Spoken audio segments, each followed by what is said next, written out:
Good morning, all of you. We'll be starting with a Unit 1 today, Introduction to Computers and Algorithms.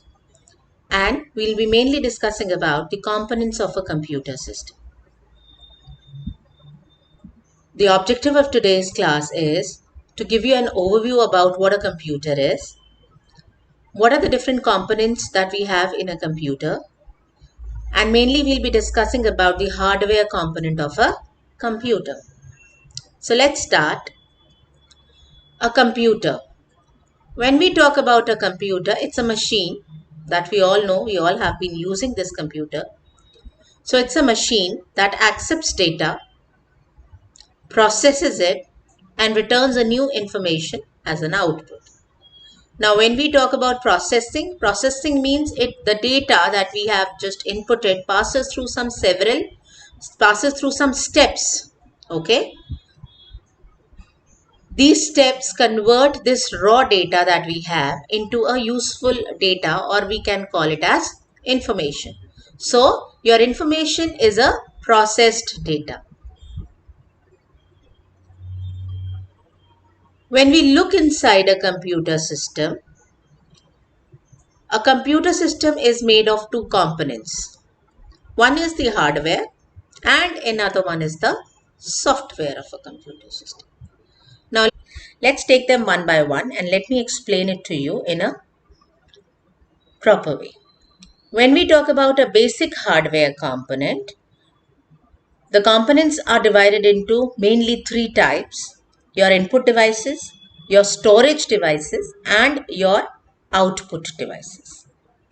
Now, what is your input device? Input device is the one through which we give instructions to our computer. It may be a keyboard or it may be a mouse. There are many kinds of input devices available. Then comes your storage devices. Your storage is of two types. One is primary storage and another one is your secondary storage. We may call it as memory also. Your primary memory is something which comes with the system, okay, basically made by the manufacturer. When we talk about secondary memory, it is where we store our data. And then comes your output devices, which helps us to see the information or read the information that has been processed by the computer system. So these are the three basic components of your hardware components of your computer system. Now the part of computer that can be touched, that are tangible, that can be seen or touched, are known as hardware of a computer. The main categories are, as I just now told you, input devices, output devices, and storage devices. And we have a CPU, which is a processor. Okay. A processor is the one which processes this data. So let's pick them up one by one and let me explain you all these things. Input devices give instructions to your computer. Basically, they are giving instructions to the central processing unit. Central processing unit uses the memory that we have, processes the data and gives us the output on the output devices. This is how the whole hardware works in your system. So another diagram which shows you the hardware of a computer. You can see we have a keyboard giving input, okay, to the motherboard. If you can, the motherboard that you can see is the circuit where all these CPU, memories, all these are present, right? So this is the motherboard. You can see a CPU on a motherboard, which is like a small chip. There are slots available, as you can see over here. There are slots available. These slots are your memory, which is primary memory, and then we also have a hard disk, which is also connected in the on the motherboard. So let's first talk about what an input device is. Our input device is the one that translates data from the humans Okay, we can understand the data, so we can type in the data or we can input the data. So it basically sends this data to your motherboard. Okay, so we can understand it, a human can understand it, right? And a human can work with it. The most common input devices are your keyboard and mouse. There are not only keyboard and mouse, but many other input devices also available, like scanners, which you are using to scan your documents. Then we have a pre-storage devices also, though they are storage devices, but we can input the data with the help of these storage devices also, which is your disk and CD. Then we have optical mark recognitions. You have seen that there are many instruments available with the help of which you have seen barcodes. Barcode scanners are there. When you go to a supermarket, you can always see they are scanning the products with the help of the barcode scanner, right?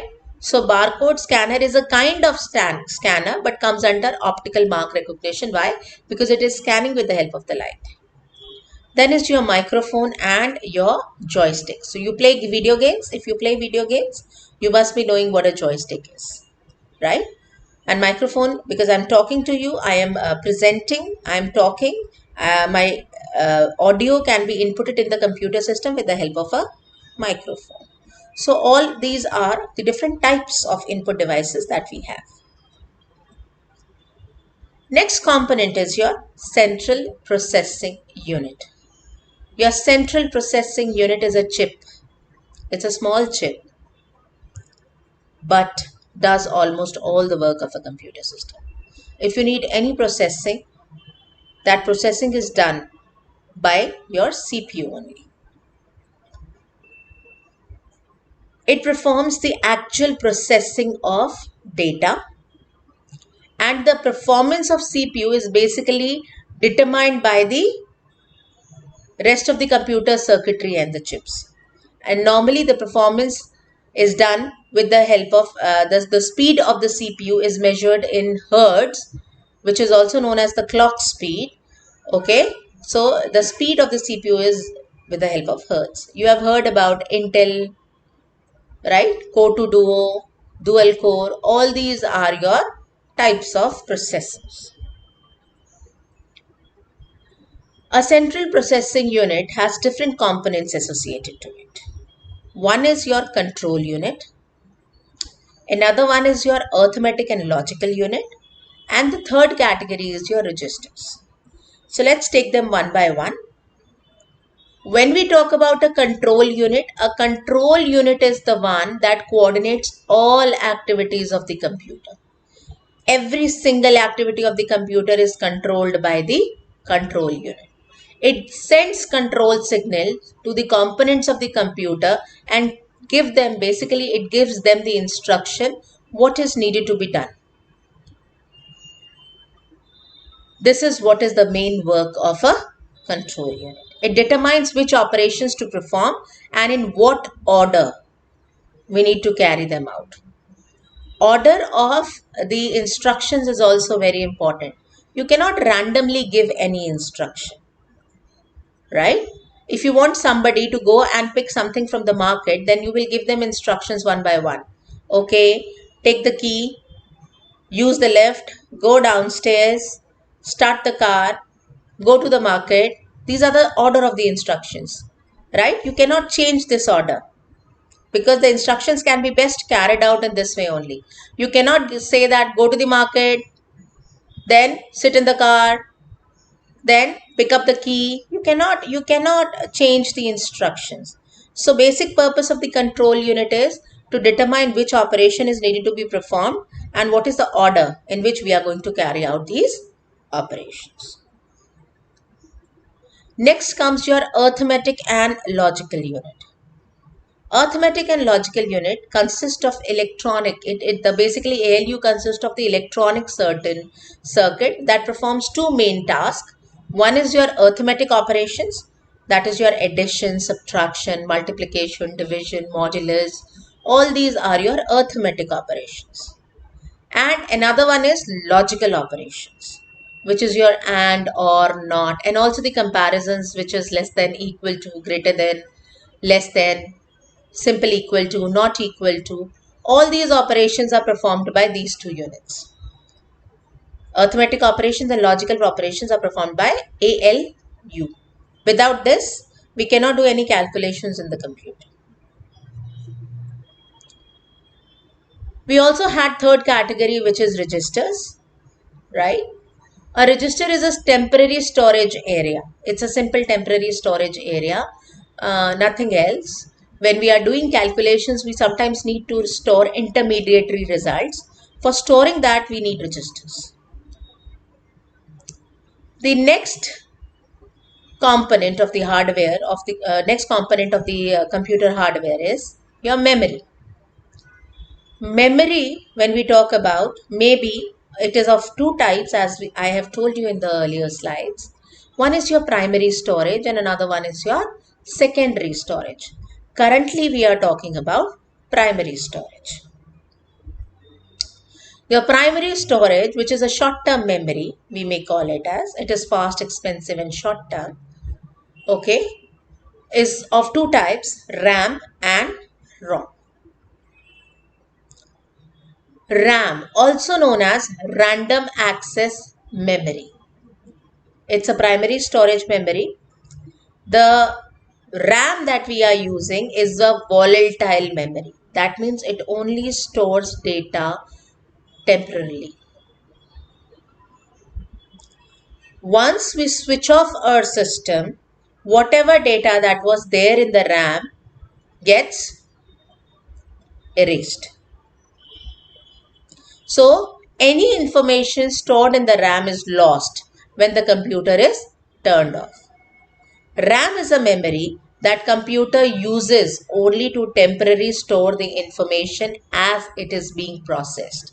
Means, whenever, if we want to give any instruction to a CPU, it passes through RAM. So any program in an under execution, so any process, a program under execution is known as a process. So any process, okay, any process that we have needs to first go to RAM, then only it goes to the CPU. You can see a picture of a RAM in the slide. A RAM looks like it's a slot. It's a card which we have to put in the slot. Then comes ROM. ROM is normally programmed at a manufacturing time. We cannot change its contents. It's a permanent storage. So basically when we talk about a ROM, ROM is your non-volatile memory. Then comes your secondary storage devices. Secondary storage devices store the data and program permanently. Even when we turn off our system, still you will find the data on these devices. Now, that means it's a non-volatile memory. The examples are hard disk, floppy disk, optical disk, which is your CD-ROM, okay, DVD, all these are your secondary storage devices. Floppy disks are no more useful. We are no more using these floppy disks, but earlier it was there. Also, then there is your pen drives that we use. Okay, so pen drives are also again a kind of secondary storage devices. You all have seen, maybe you all have seen that when we switch on our computer, we always start from C drive. We do not have A and B drive. So in earlier times, the A and B drives were there. They were reserved for your floppy disk. But we are no more using floppy disk now. Floppy disk has become obsolete, but still they have kept the nomenclature as it is. Then comes your output devices. They are the pieces of the equipments that translate the processed information from the CPU into the form that the humans can read. If a human wants to see the information that has been processed by the computer, it can be done with the help of these output devices. The most two common type of output devices are your monitors and your printers. There are many other output devices available. We have monitors and printers, then we have also sound blasters. Okay. Then we also have these speakers.